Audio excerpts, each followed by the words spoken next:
एक बार की बात है, हिमालय की तलहटी में बसे छप्पर के छोटे से गांव में सैलून नाम का एक आदमी रहता था।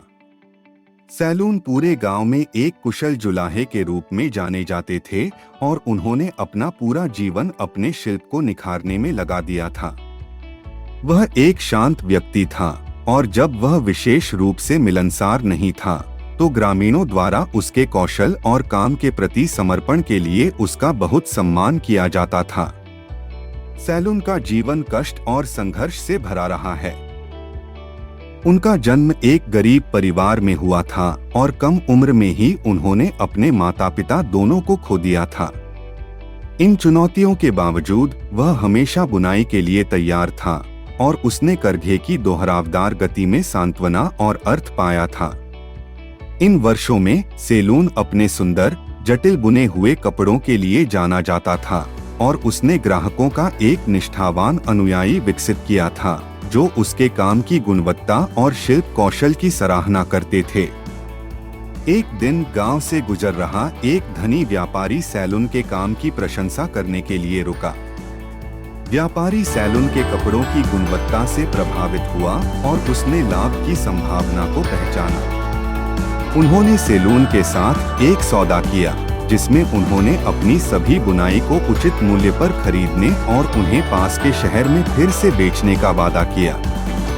सैलून, जिसे अपने काम को बड़े पैमाने पर बेचने का अवसर कभी नहीं मिला था, अपने शिल्प से जीवन यापन करने की संभावना से रोमांचित था। अगले कुछ वर्षों में सैलून का व्यवसाय लगातार बढ़ता गया। वह बिना थके काम करता था, कपड़े के बाद कपड़ा बुनता था और व्यापारी कभी भी भुगतान करने से नहीं चूकता था। एक कुशल बुनकर के रूप में सैलून की ख्याति गांव के बाहर भी फैल गई और उसे दूरदराज के शहरों और यहां तक कि अन्य देशों से भी ऑर्डर मिलने लगे। अपनी सफलता के बावजूद सैलून दिल से एक साधारण व्यक्ति बने रहे। वह गांव में अपने छोटे से घर में रहना जारी रखा और वह अपने अतीत के संघर्षों को कभी नहीं भूला।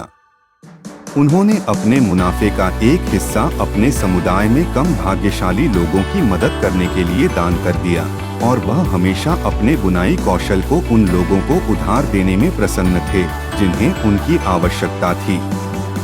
जैसे जैसे वह बड़ा होता गया, बुनाई के वर्षों से सैलून के हाथ दर्द करने लगे। वह जानता था कि वह अधिक समय तक एक ही गति से काम करना जारी नहीं रख पाएगा। हालांकि वह यह भी जानता था कि वह केवल सेवानिवृत्त होकर अपने ग्राहकों को गुणवत्तापूर्ण कपड़ों के स्रोत के बिना नहीं छोड़ सकता। इसलिए उन्होंने अपने कौशल को अगली पीढ़ी को सौंपने का फैसला किया। सैलून ने युवा प्रशिक्षुओं के एक समूह को प्रशिक्षित करना शुरू किया। उन्हें वह सब कुछ सिखाया जो वह बुनाई के बारे में जानता था। वह एक सख्त शिक्षक थे, अपने छात्रों से सटीकता और विस्तार पर ध्यान देने की मांग करते थे, लेकिन उनके पास एक कोमल पोषण पक्ष भी था। उन्होंने अपने प्रशिक्षुओं को कौशल और आत्मविश्वास में बढ़ते हुए देखकर गर्व महसूस किया और वह जानते थे कि वह अपने शिल्प को आगे बढ़ाकर एक स्थायी विरासत छोड़ रहे हैं। अंत में अपने परिवार और प्रशिक्षुओं से घिरे हुए सैलून की नींद में शांति से मृत्यु हो गई। उनका अंतिम संस्कार एक पवित्र घटना थी और पूरा गांव उस व्यक्ति को सम्मान देने के लिए उमड़ पड़ा जिसने उन्हें इतनी सुंदरता और प्रेरणा दी थी। इसके बाद के वर्षों में सैलून की विरासत उनके प्रशिक्षुओं की बुनाई के माध्यम से जीवित रही, जिन्होंने अद्वितीय गुणवत्ता और सुंदरता के कपड़े बनाना जारी रखा। और हालांकि सैलून चला गया था, उसकी आत्मा करघे की कोमल सरसराहट और गांव को सुशोभित करने वाले रंगीन कपड़ों में जीवित थी।